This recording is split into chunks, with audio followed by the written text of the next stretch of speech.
They looked like a family of 3 and were very happy. That was until they saw me and Emily. Gary furrowed his brows a little and then let go of Shannon's hand. Don't get me wrong, Jasmine. It's not easy for Shannon to raise a child as a single mother. It's the child's 5th birthday today. She wanted him to experience some fatherly love. I looked at him meaningfully, squatted down, and held Emily's hand. Honey, say hello to Mr. Lane. Chapter 1. For the nursery's family day, my husband, Gary Lane, said that he was busy at work and told our daughter, Emily Lane, and I not to participate in the event.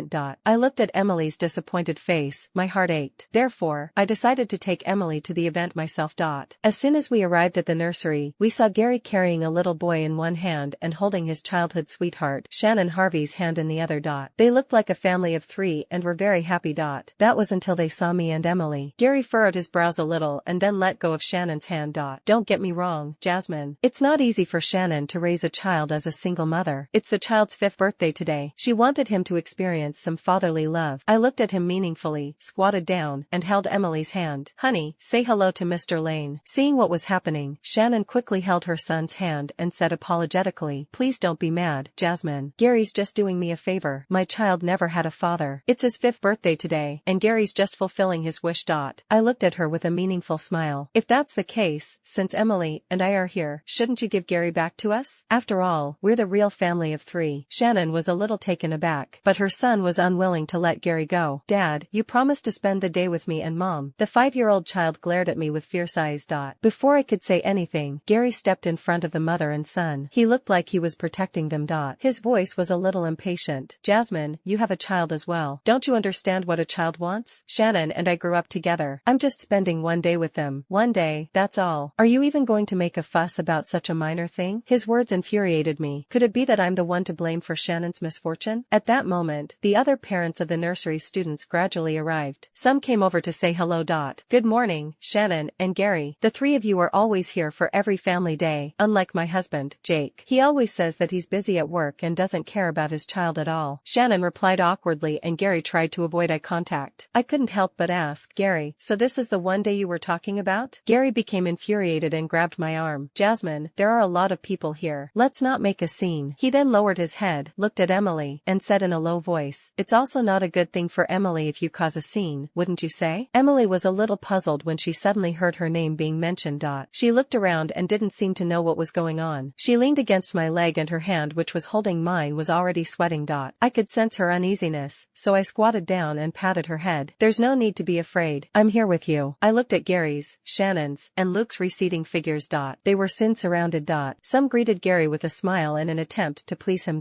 They were praising him because he was a successful businessman. He was only in his early 30s and was already the owner of a listed company worth billions of dollars. Gary was very proud of himself and was getting very cocky. As for Shannon, she looked at Gary with a glorious look on her face.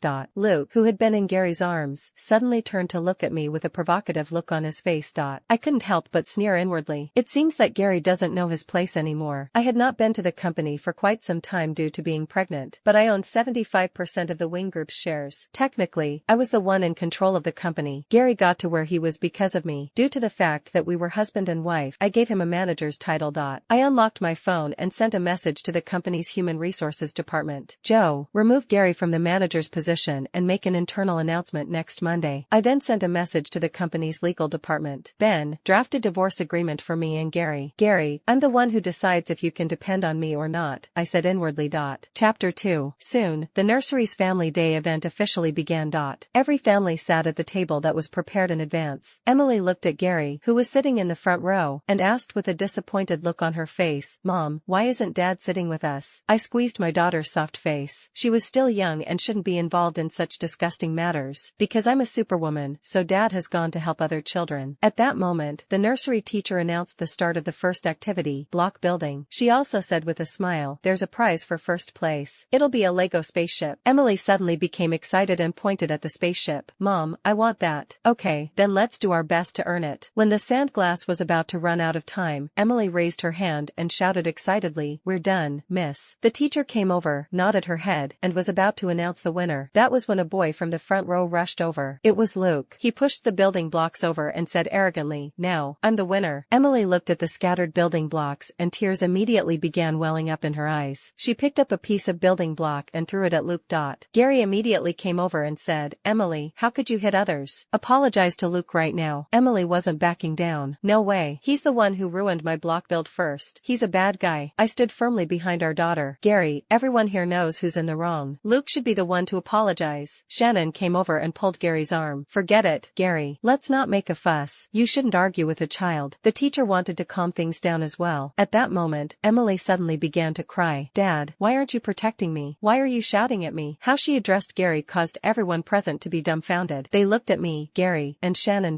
Gary's face immediately turned red. Shannon wanted to say something but couldn't.